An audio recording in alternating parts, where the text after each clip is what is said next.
అందండి ఆవిడ. ఓకే, చక్కని ఆర్కెస్ట్రా వారు కూడా నా హృదయపూర్వకమైన వందనాలండి. అలాగొచ్చి ఏమి కదదు తీసేయాలి. ఒకసారి కదుకోనుకో పేలిపోతారు. ఏంటి బేళాలు. ఓకే, ఇంకా అడ్డు తిరగొద్దు బాబు, ఇక అడ్డు తిరగొద్దు. చక్కగా కూర్చోండి, చక్కగా వాక్యం వినండి. ఈరోజు కొద్దిగా లేట్ అవుద్ది, ఎందుకంటే ఆఖరి రోజు కాబట్టి. నేను కూడా ఏం అనలేదు, నువ్వు ఇప్పుడు ఇచ్చినా నేను మాట్లాడతానని చెప్పాను. మరలా ఈ రాత్రి ముగించుకొని నేను త్వరగా వెళ్ళాలి. మళ్ళీ రేపు ఒక చోట బైబిల్ మిషన్ వారు, మీరు తెలిసి ఉంటుంది, గుర్తు అద్భుత కుమార్ గారు గుర్తు, వాళ్ళ తమ్ముడు గారు నన్ను రేపు ఆ యొక్క సభలకి నన్ను ఆహ్వానించారు. పెద్ద బైబిల్ మిషన్ అది, ఒక 100 ఎకరాలు ఉంటుంది ఆస్తి తెచ్చి. రేపు అక్కడ మాట్లాడాలి నేను, అందుకని రాత్రి ప్రయాణం చేయాలి. అంతా బిజీగా ఉన్నా మరి మీ పాస్టర్ గారు నేను డేట్ ఇచ్చారు. ఒకసారి ఫోన్ చేశారు, రాత్రి చెప్పాను కదా, చేసి అడిగారు, రానయ్యా బాబు ఆ ఏరియాకి రాని దండ పెడతానన్నా. ఆయన అన్నారు, అందరిలాగా సేవకులు కాదండి నేను, నా ప్రేమ ఏంటో నా విధానం ఏంటో ఒక్కసారి చెప్పండి, చూడండి, ఒకవేళ నచ్చితే మరలా రండి, నచ్చకపోతే ఆగిపోండి అన్నారు. బాబు ఇలా అన్నాడండి. మళ్ళా నేను తెల్లారే ప్రభు చెప్పారు, నువ్వు వెళ్ళు అన్నారు. ఆయన వెళ్ళమన్నారు కాబట్టి మరలా నేనే ఫోన్ చేశాను ఆయనకి. ఏమండి, నేనే చేశాను. బాబు ఎక్కడా అన్నాను. ఎక్కడంటే ఇక్కడే ఉన్నానండి. మరి డేట్లు ఏంటి అన్నారు. ఏమండి 29-30 అన్నారండి. ఓకే, నీకోసం ఖాళీగా ఉన్నాయినట్టున్నాయి. ఆ రోజు ఆ డేట్లు ఎవరు అడగలేదు నన్ను, ఒకవేళ అడిగితే ఇచ్చేసినేమో.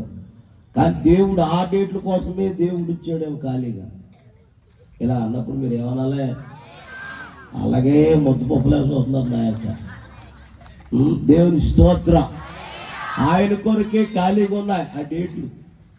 29-30 మళ్ళీ ఏం చేశాను, అందుకోలేని రాత్రి ఉదయం వచ్చేసాను. ఆదివారం ఉదయం ఆరాధన వదిలేసి ఒక ఆయనకి అప్పుచెప్పి ఉదయం ఆదివారం ఉదయం వస్తే వైజాగ్ వచ్చేటప్పుడు 4 అయిపోయింది. ఎంత అయిందమ్మా? మరలా అక్కడి నుంచి ఇక్కడికి తీసుకొస్తున్నప్పుడు 7 అయిపోయింది. స్తోత్రం చెప్పండి, హల్లెలూయా. కొంచెం పైకి లేపునా సౌండ్. మంచిది, చాలా విషయాలు చెప్పారు అయ్యగారి గురించి. ఏమండి, ఈ కోటాలో బతికితా కాదు, ఇది సేవకుడు బతికించుకుంటానికి కాదు. సేవకుడిని దేవుడు ఏదో రకంగా నోరు తెరవండి పోషిస్తాడండి. అది నాకు తెలుసు, అది నేను అనుభవించాను. అది ఈ సభల నిమిత్తమే. అంటే ప్రతి నెల పెట్టి అది బతికేస్తాడు ఆయన. చాలా ఖర్చుది. ఏదో నోటికి వచ్చిన మాట ఏదో వాగేయకూడదు, చాలా జాగ్రత్తగా ఉండాలి. నోరు అదుపులో ఉండాలి, జాగ్రత్త.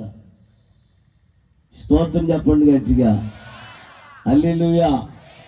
రాత్రి కానుకలు బాగా వేయలేదంట పాపం. 5 రూపాయలు, 10 రూపాయలు, 50 రూపాయలు, 100 రూపాయలు. ఏంటి పరిస్థితులు? పెళ్ళి అవుతే మీ అమ్మాయికి ఎంత ఖర్చు పెడతా? డబ్బులే కూడా అప్పు అయిపోయి చేసేస్తాం. కట్నం అయిపోతే ఊరుకుంటాడు. చెప్పనండి, ఏం చేస్తాడా? ఆడికి కట్టడా? అన్నీ తెలుసు మనకే. స్తోత్రం చెప్పండి గట్టిగా. ఎన్నిటికంటే విలువైన వాడు మన దేవుడు. రేయం పగళ్ళు, రాత్రి పగళ్ళు, ఎండనగా వాననగా, రేయనగా పగలనగా ఆయన మనల్ని ఎంతో కాపాడుకుంటున్నాడు. ఆయన మాట చెప్పనండి, బైబిల్లో మీకు తెలిసిందే, ఇజ్రాయేలు కాపాడువాడు. చెప్పండి అమ్మా, కొనకొడు నిద్రపోడు, ఆయనే నీ ప్రాణమును కాపాడును. ఎంతవరకు కాపాడిన దేవుడు నిన్ను, నీ భర్తని, నిన్ను, నీ పిల్లల్ని ఏ అపాయం కలగకుండా